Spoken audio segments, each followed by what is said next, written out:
very interesting talaga itong usapin din ng zero budgeting, Carla, no? Apparently, ito palang zero-based budgeting, parang nire-require, no, yung mga agency na kailangan magastos ninyo lahat, no, nung allocated sa inyo, at yung kapag kasi merong savings, ibig sabihin hindi nyo na-meet, no, yung mga targets ninyo. No? So, as opposed to real-life budgeting, sila kailangan nilang gumastos. Yes. Bawal sila magtipid. Yes. Well, di naman siguro bawal magtipid. I mean, you get my point. Yes, kailangan masagot, no, lahat ng pangangailangan. So, pero alam mo, Carla, kaugnay nitong Philippine Development Plan, syempre, isang malaking bahagi ng kaunlaran sa ating bansa ay tungkol dito sa ating mga urban poor, no, at tungkol sa malalang kahirapan, no, especially yung extreme poverty na tinatawag. So, para pag-usapan yan, dahil nga ngayon ay National Week on Overcoming Extreme Poverty, makakasama natin ngayong umaga si Honorable Nani Panganiban, ang chairman ng Presidential Commission for the Urban Poor. Magandang umaga, Nani. Magandang umaga din po, at magandang umaga din sa mga nanonood sa atin ngayon. Nani, umpisahan muna natin siguro kasi balita namin meron pala kayong international forum dito sa Beijing na pinuntahan ninyo. Ito yung 2013 Urban Poverty Reduction and Development Forum. Saan ba ito? Galing yan sa NGO, so sa UNDP, inibitahan ang PCUP na mag-present ng programa how to eradicate poverty dito sa Pilipinas. So maraming bansa ang kasama doon. So kasama ang PCUP, actually nandoon si Commissioner Ping Fan Polme, at ipe-present niya yung mga solutions, how to eradicate poverty, at ano pang posibilidad na magagawa ng gobyerno para makatulong sa pagbawas ng kahirapan sa ating bansa. So sir, pag-usapan naman natin itong week to overcome extreme poverty. So since when ba natin to celebrate? Gaano katagal na natin tong... So nag-umpisa ito ng 2004 sa pamamagitan ng Proclamation number 717. So parang ang isang linggo, October 17 to 23, ito ang inilaan ng pamahalaan natin na mag-uusap-usap ang lahat ng sektor ng ating bansa at paano magkakatulungan o ma-pool ang resources, paano makapagpatulong para maalis o mabawasan yung kahirapan. So dito, 15 sektor ang nag-uusap sa pangunguna ng National Anti-Poverty Commission, UP, at ilang line agency na partner naman ng mga sectoral representative leaders na nag-uusap ngayon galing sa iba't ibang panig na ating bansa. So Nani, yung mga nag-meeting dito, mga sectoral councils ba? Or lahat ng assembly or organizations ng mga sektor? Lahat ng sektor, yung 50 na yan. Pero sa ngayon, on the final day, tsaka sila magsasama-sama yan. So ngayon, ang 15 sectoral council na yan, nag-uusap-usap ngayon. So, ang pinag-uusapan naman, ano ang posibilidad na magagawa by 2014 at ang mga partner agency nila. Like for example, kami, sa ISF kami, sa Informal Settlers. So, may partnership ang PCUP sa kanila in terms doon sa mga trabaho na gagawin namin at yung mga action sa loob ng gobyerno na sa tingin namin pareho magtutulungan ang gobyerno, yung sektor at ang local government sa iba't ibang panig ng ating bansa. At ngayon namang 2013, ano yung magiging main objective natin? Ano yung talagang tututukan nating issue when it comes to poverty? Okay. Una ako, ikakawin ko lang siya food, shelter, education, health, tsaka employment. So, hindi naman natin matatalakay lahat yan, mabibigyan ng lunas, pero mamimili. So, like for example, ang partnership namin with the National Urban Poor Sectoral Council, yung sa Urban Poor, yung pagtukoy doon sa 12 na proclamation area nationwide. Ano ibig sabihin ng proclamation?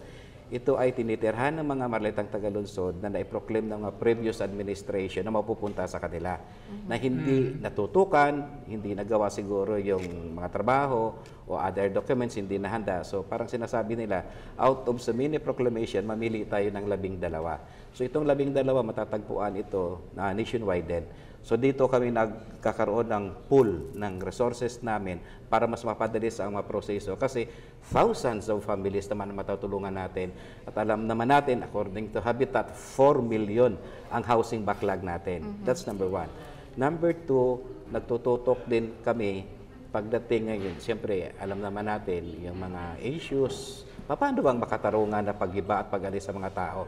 Lalo na kung court order or administrative order. So, isa sa partnership na tinutulungan namin yan.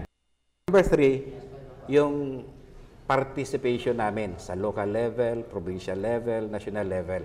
Ang palagi namin sinasabi na PCUP, dapat may mga sektor na kasama talaga sa pagpupulong, lalo na kung solusyon at problema nila pinag-uusapan. Dahil naniniwala tayo, kahit ang gobyerno ng ating Pangulong Aquino, naniniwala sa participation ng mga apektadong pamilya. Sino ba makapagsabi ng problema nila at sa mga solusyon, hindi ba mismo yung apektado? So yun yung pilit din namin na pinaabot dito sa amin sa loob ng gobyerno para mas magiging maayos. Isang pamamaraan kasi yan kung paano natin mabawasan yung kahirapan. Ang partisipasyon ng tao at magtatanong, ito ba ang solusyon ng gobyerno ay tumpak at tama sa inyo? So kailangan natin ng opinion ng mga tao ninyo.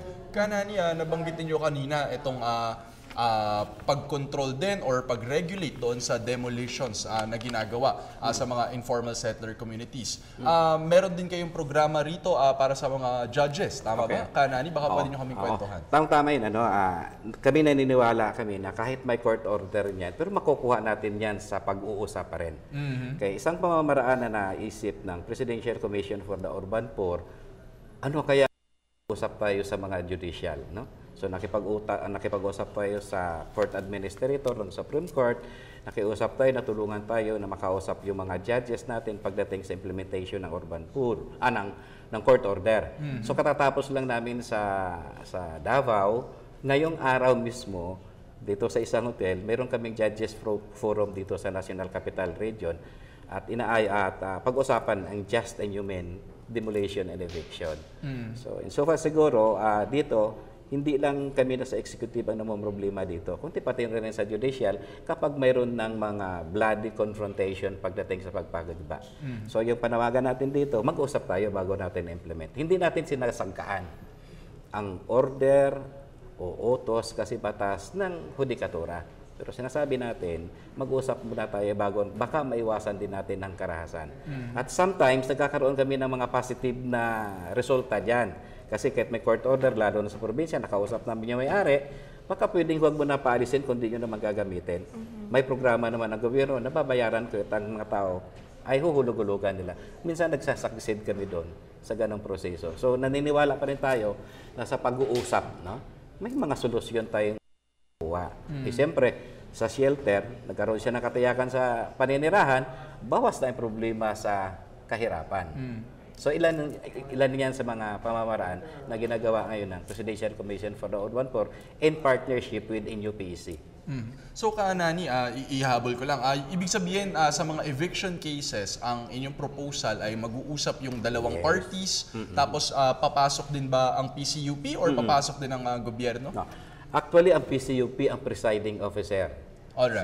So tinatawag namin yung sheriff, tinatawag namin yung local government, tinatawag namin yung PNP, yung human rights, affected, tsaka ang abogado. So doon kami nag-uusap. So pag nag-uusap kami, kailangan ito yung proseso, ito yung tinatadhana ng batas. Ito yung sinasabi under Republic Act 7279. Sundin lang natin yung batas at ang PCUP hindi kiubo. Pero kapag may violation, that's the time na ang PCUP, gampanan niya yung responsibilidad niya kung bakit siya na-create. Ang mandato niya, i-monitor yan na maging mas makataw at sumunod ang lahat ng mga demolition. Okay. Kanani, last lang po, baka ma-invite natin yung ating mga viewers na makisali dito sa National Week ng Extreme Poverty. At siguro konting tips lang kung ano ba magagawa ng karaniwang tao para makatulong na maka-alleviate dito sa issue ng poverty sa ating bansa. Una, sa individual, sipag at tiyaga. No? Trabaho, magsikap. Sa may mga organisasyon, bahagi sa pag-eradicate ng kahirapan, baka magpatawag ng mga kanya-kanyang meeting, yung mga people's organization doon sa community nila. Mag-ulat sila at konsultahin yung mga miyembro nila, ano bang dapat natin gagawin. At ang gobyerno handa naman makinig ngayon. No? Hindi naman lahat pakikinggan yan, pero importante na articulate natin sa concerned government agency yung problema na kinakaharap natin. So, yan, bahagi rin siguro yan ng pagbibigay ng papel natin doon sa buto, sa ilalim, sa grassroots, na makapag-participate sila for a common solution dahil ito ay linggo ng pag-alis ng kahirapan. So, sa community level, national level, local level, gawin natin yung participation natin. Okay, maraming salamat Kanani. Yan ho si Kanani Panganiban, ang chairman ng Presidential Commission for the Urban Poor. Maraming salamat po. Maraming salamat po.